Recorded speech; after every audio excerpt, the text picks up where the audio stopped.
لطالما كانت هناك جزر في المحيط الهندي تحمل بين طياتها أسرارا لا تفصح عنها سوى الرياح العابرة والموج المتلاطم.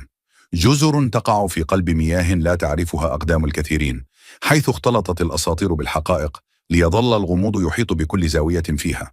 على مدى قرون توافد البحارة والمستكشفون حاملين معهم قصصا غريبة عن أرض تسكنها مخلوقات ذات سمات لا تشبه سواها في العالم، حيث أشجار تنتج سائلا أحمر يشبه الدم، وفواكه غريبة تنمو من طحالب مائية، وحيوانات نادرة جدا، بينما تكتسي جبالها بغطاء ضبابي متقلب يجعل من السعي للوصول إليها مغامرة محفوفة بالتحديات.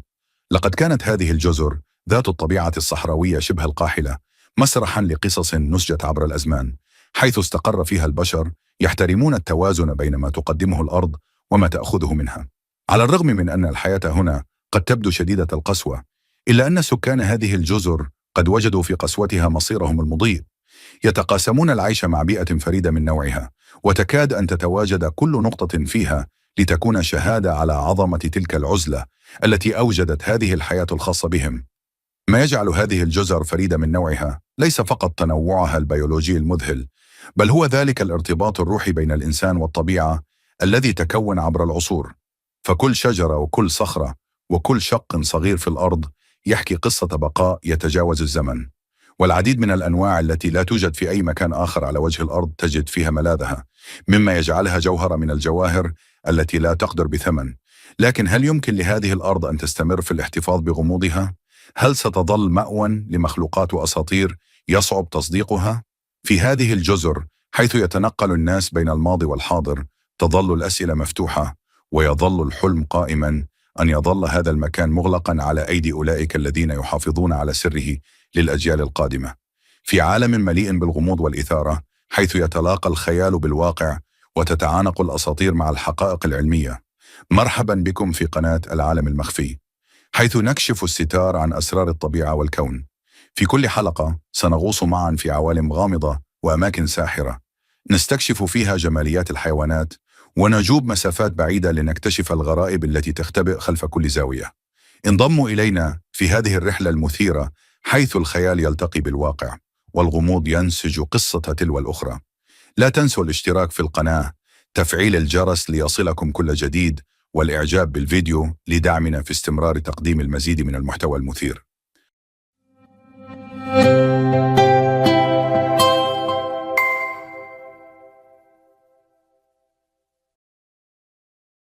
لطالما كانت سقطرة جزيرة الأسرار والأساطير مخبأة في قلب المحيط الهندي، حيث تروى عنها الحكايات وكأنها جزء من عالم خيالي. تخيل أنك بحار من العصور القديمة، تعود من رحلة طويلة عبر البحار، محملا بقصص عن أشجار تنزف دم التنين، وغابات تفوح منها روائح البخور، وقمم جبلية غامضة تتلاشى في الضباب. لكن هذه ليست مجرد حكايات، إنها سقطرة، الجزيرة التي ظلت بعيدة عن العالم، محافظة على كنوزها الطبيعية الفريدة لآلاف السنين. في هذا الأرخبيل المعزول الذي يتألف من 4 جزر شبه صحراوية، تكمن حياة لم يشهدها العالم في أي مكان آخر. نباتات وحيوانات نادرة تكيفت مع هذه البيئة القاسية، حتى باتت سقطرة موطنا لأكثر من 825 نوعا من النباتات، منها 808 لا توجد في أي مكان آخر على وجه الأرض. الأشجار هنا لا تشبه أي شيء قد تراه في أماكن أخرى، من شجرة دم الأخوين ذات الشكل الغريب والتي تبدو وكأنها قادمة من عالم آخر، إلى أشجار الخيار العملاقة التي تتحدى بيئتها الجافة بطريقة مذهلة. تاريخيا تنتمي سقطرة إلى القارة القديمة جندوانا، وهذا ما يفسر فرادتها الجيولوجية والنباتية. لم تتشكل بفعل البراكين كما هو الحال مع العديد من الجزر الأخرى، بل كانت جزءا من اليابسة منذ ملايين السنين، مما جعلها واحدة من أكثر البيئات تنوعا وأصالة على هذا الكوكب. تمتد سقطرة بطول 132 كيلومترا وعرض 49 كيلومترا، بمساحة إجمالية تبلغ 3796 كيلومترا مربعا، وتتميز بتضاريس متنوعة تنقسم إلى 3 مناطق رئيسية: السهول الساحلية التي تحيط بالجزيرة وتوفر موائل للحياة البحرية، وهضبة الحجر الجيري التي تمتد عبر وسط الجزيرة وتشكل مشاهد طبيعية ساحرة، وجبال هاجير الشاهقة التي تمنح الجزيرة مظهرها الدراماتيكي الفريد. يتميز مناخ الجزيرة بكونه شبه صحراوي، حيث يبلغ متوسط درجة الحرارة أكثر من 25 درجة مئوية. ورغم قلة الأمطار السنوية، إلا أن المناطق الداخلية المرتفعة تتلقى أمطاراً أكثر من الأراضي المنخفضة الساحلية، وذلك بفضل تأثير الرفع الجبلي الذي توفره الجبال الداخلية. خلال موسم الرياح الموسمية الذي يمتد من يونيو إلى سبتمبر، تضرب الجزيرة رياحاً قوية وأمواج هائلة، مما جعلها معزولة تاريخياً عن بقية العالم. لم يكن الوصول إليها ممكناً سوى في الفترات الهادئة من السنة، ولم يصبح من الممكن الوصول إليها جواً على مدار العام إلا مؤخراً. خلال هذا الموسم يصبح الصيد شبه مستحيل بسبب الأمواج العاتية، ما يدفع العديد من السكان إلى الانتقال من الساحل الشمالي إلى الجبال بحثاً عن ملجأ آمن والاستفادة من موسم حصاد أشجار النخيل. لطالما كانت المياه المحيطة بسقطرة تشكل تحدياً للملاحة، وقد أطلق البحارة الغوغراتيون الهنود على الطريق البحري القريب من الجزيرة اسم سيكوترو سينا، أي أسد سقطرة الذي يزأر باستمرار، في إشارة إلى هدير أمواجها العاتية.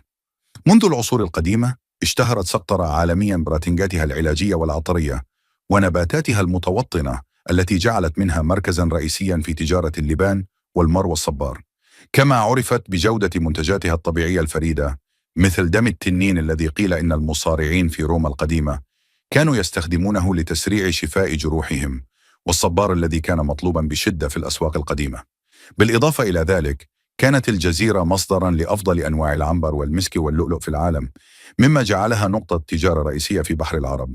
سقطرة ليست مجرد جزيرة، بل موطن للأساطير والغرائب، حيث زعم أنها كانت أرض السحرة والجن والوحوش.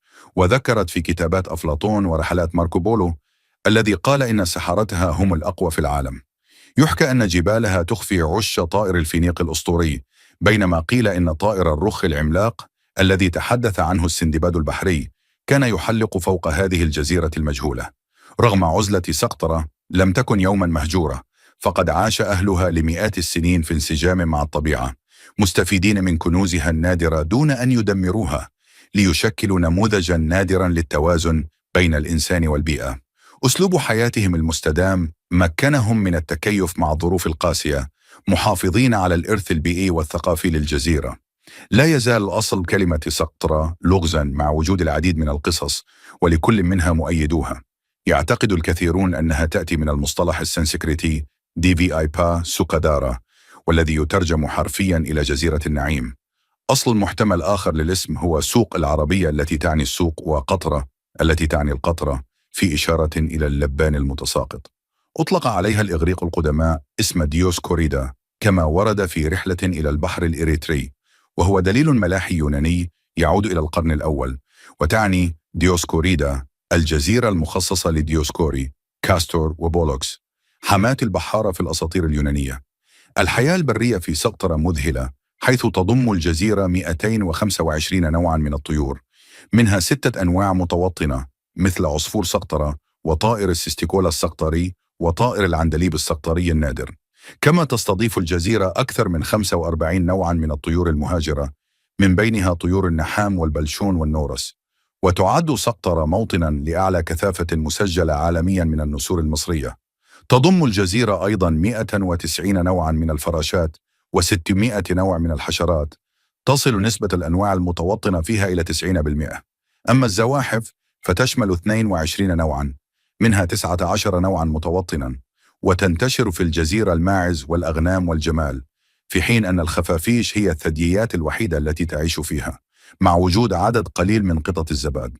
أما الحياة البحرية فتحتضن الجزيرة أكثر من 730 نوعاً من الأسماك الساحلية، و230 نوعاً من الشعاب المرجانية الصلبة، و300 نوع من القشريات، و590 نوعاً من الرخويات.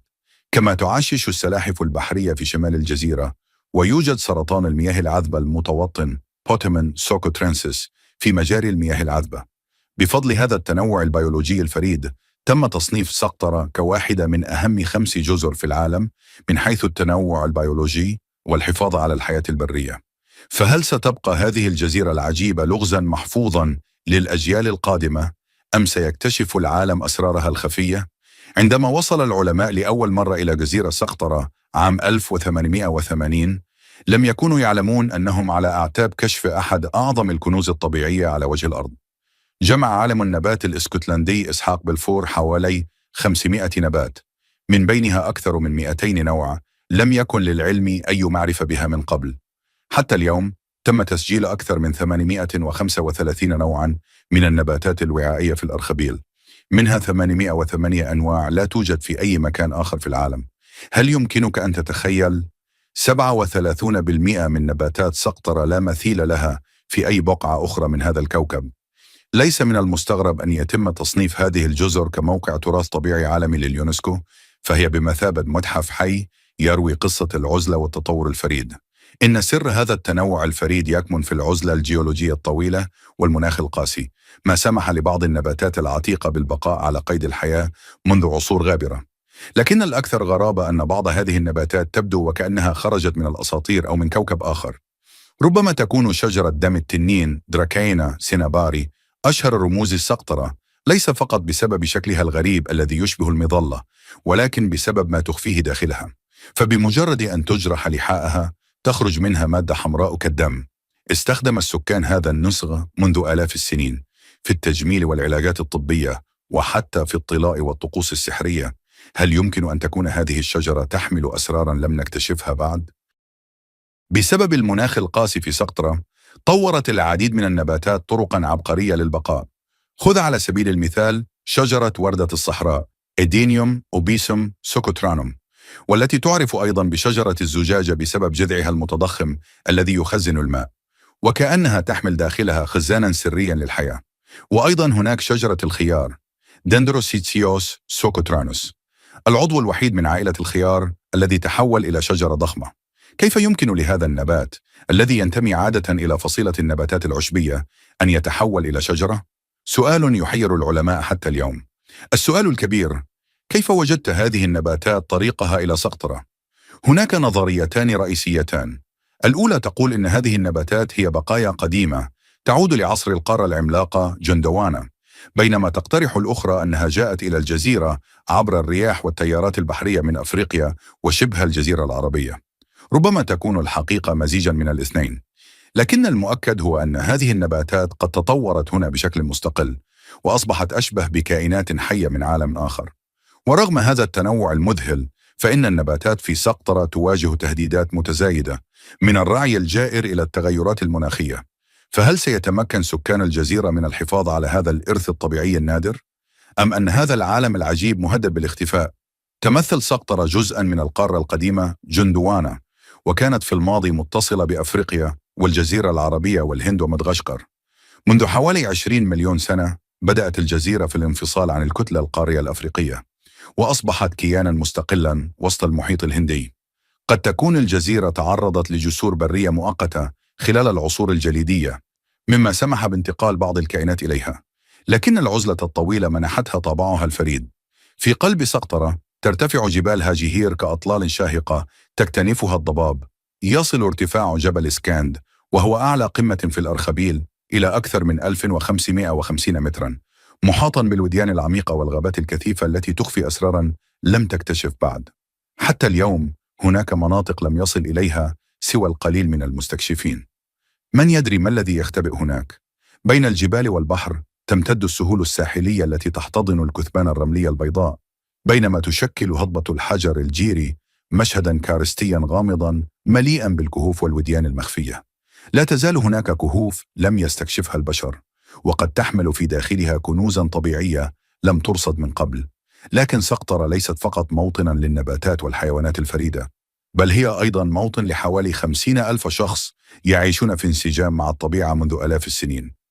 لقد طوروا تقنيات معيشية معقدة تضمن بقائهم في هذه البيئة القاسية، من تربية الماشية بطريقة مستدامة إلى استخدام النباتات الطبية، ومن بناء قوارب خشبية تقاوم العواصف إلى حفظ التقاليد القديمة. لغة سكان سقطرة، اللغة السقطرية، هي لغة سامية نادرة لم تكتب أبداً وتواجه خطر الاندثار. ومع انفتاح الجزيرة على العالم الخارجي يزداد الضغط على هذه الثقافة الفريدة. فهل يمكن إنقاذها قبل فوات الأوان؟ سقطرة ليست مجرد جزيرة، بل هي كتاب مفتوح يحمل في طياته تاريخاً حياً للطبيعة والتطور، لكنها تواجه تحديات تهدد بقائها، فهل ستحافظ الأجيال القادمة على هذا الكنز الطبيعي؟ أم أن العولمة والتغيرات البيئية ستطمس هذا العالم الفريد إلى الأبد؟ سقطرى لا تزال تخفي الكثير من الأسرار، وربما المستقبل يحمل لنا المزيد من الاكتشافات المدهشة. ترى، ما الذي ينتظرنا في صفحاتها القادمة؟ لقد استطاعت سقطرى أن تحافظ على سحرها وغموضها عبر العصور بفضل تنوعها البيولوجي الفريد والبيئة الطبيعية التي لا مثيل لها. بين جبالها الشاهقة وسهولها الصحراوية، وبين أشجارها العتيقة التي تحمل أسرارا قديمة، تظل هذه الجزر مرآة للتراث القديم والحياة البسيطة المتناغمة مع الطبيعة. ورغم العزلة الجغرافية التي جعلت منها مكانا صعب الوصول إليه، إلا أن هذه العزلة نفسها كانت سببا في بقائها واحدة من أغنى البيئات الطبيعية في العالم. يعيش سكانها في وئام مع هذا التنوع البيولوجي، حراسا للكنوز الطبيعية والتقاليد التي تحافظ عليها جيلا بعد جيل. في النهاية، تبقى سقطرى رمزا للغموض، كما لو كانت جزيرة أسطورية تروي قصصا عن الماضي، وتكشف في كل زاوية من زواياها عن سر جديد يضيف إلى جمالها وسحرها المتجدد. وبهذا نختم رحلتنا لهذا اليوم. إذا كنتم تبحثون عن المزيد من الغموض والإثارة، وترغبون في استكشاف عوالم لم تكن تعلمون عنها شيئا، فتابعونا في الحلقات القادمة. لا تنسوا الاشتراك في القناة، تفعيل الجرس ليصلكم كل جديد، والإعجاب بالفيديو لدعمنا في استمرار تقديم المزيد من المحتوى المثير.